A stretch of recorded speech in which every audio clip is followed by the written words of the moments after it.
Hello everybody on the InterTubes. Okay, so today I wanted to bring to you an idea slash theorycraft of mine. So what I want to do with this build is I don't want any firearms with it whatsoever, not even in the holster. So I'm going to be getting new gloves. I'm actually, you know what? Let's do this. All right. So for the vest, you want stamina, EDR, armor. Final measure. Mask, you want no mod slot, a 204 mod slot with refresh on EDR and skill power on it. For the knee pads, what you want is EDR plus critical hit damage. Minor attributes should be shock, burn, and disrupt resistant. For the backpack, you should have, let's see, what can we have on gear set items for resistances? Backpack, you can have burn or disrupt. I would go with my backpack if I can. I want a disrupt resistance, or burn is fine. You know, HP focus, somewhere around 660 preferably. Armor is the major attribute. And then for my gloves, I want critical hit chance, critical hit damage, SMG damage, major statistic, and stamina. And then for my holster, I don't want firearms. I want a major attribute of armor. I want somewhere around 660 base stamina, if preferably 660 electronics. And that'll give me 3 mod slots, so one on my vest, backpack, and holster, which will allow me to get to 100% EDR, or close to it, and I'll demonstrate that now. So you have 15% plus 14% on the mask, plus 11% on the knee pads, plus 50% from final measure, and then 3.5 times 3 for the mod, and that equals 10.5. So plus 10.5 equals 105% EDR, exotic damage resilience, which is very important as a tank to have as much resistances as possible, because resistances are always better than HP. That's the gist of that. So people are going to obviously ask, well, Isaac, what about your base damage? Well, or you're not gonna have any DPS. Let me demonstrate something to you. So the first clip here, I wanted to state this: 40% critical hit chance, which means I'm going to be hard capped at 60%, because now the hard cap with this new 1.2 is 60%, even though you have a maxed out pulse and 100% critical hit damage. Okay. Well, what about your base damage? My base damage is going to be 7,595. My base damage with a smart cover, however, is going to be 11,000.4. And the way I intend on running with my friend is with Crusader specifically, because me and him play a lot together, is that he'll be running with me and he'll be using Smart Cover plus Pulse, and I'll be using my heal to heal him if he needs it, and that's how that's going to work. So to give you an idea of what this will do, with this build, you know, it could be a little bit different once I get it finished, but let's just do some math. Okay, so I have 159% critical hit damage, right? And then I have 94% headshot damage.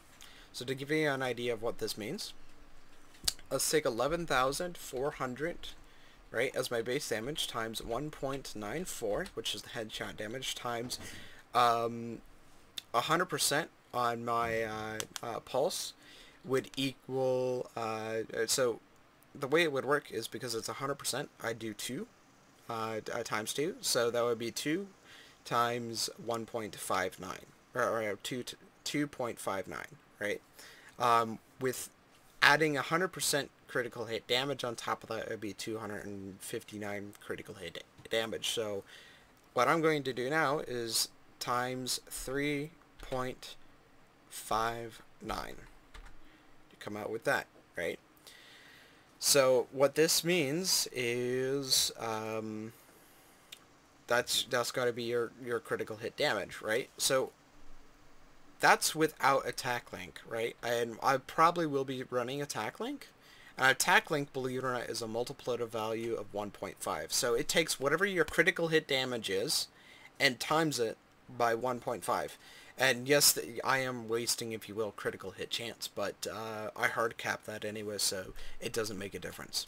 So, just to give you an idea, here's my critical hit damage.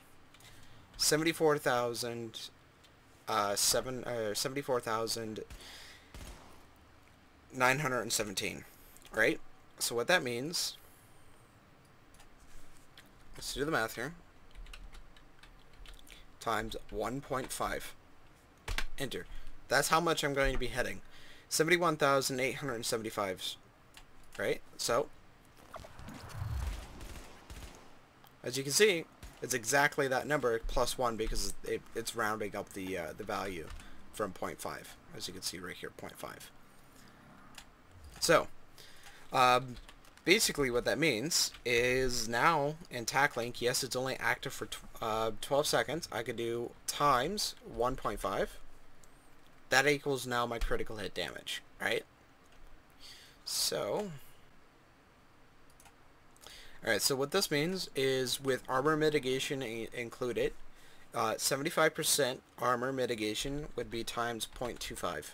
Right, so I'm going to a quarter of the mitigation, so that's basically, essentially what I could potentially hit with a full tank build off of a player, right? So that's like, 10 rounds, so if we do times 10, a full overdose, what that essentially means is I'm going to be hitting about 290,000 within just that moment. So my point in, going over this is that it would be a very powerful build in PvP, and specifically I'm designing this build for PvP because I believe that you don't need firearms in PvP if you build a proper build and you have the right support guide behind you or team, team makeup.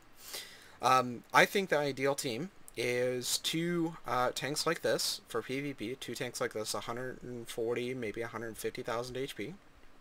So that's somewhere around 550,000 toughness to 600,000 toughness. And the other part is you want 2 support guys. So you want one that's buff bot, so Pulse completely maxed out, and then Smart Cover maxed out. So 75% damage reduction, right? So that means everybody that's coming at us is, immediately mitigated to 75% without an ultimate. Both the support guys should be running Survivor Link. Both the tanks should be running Tactical Link.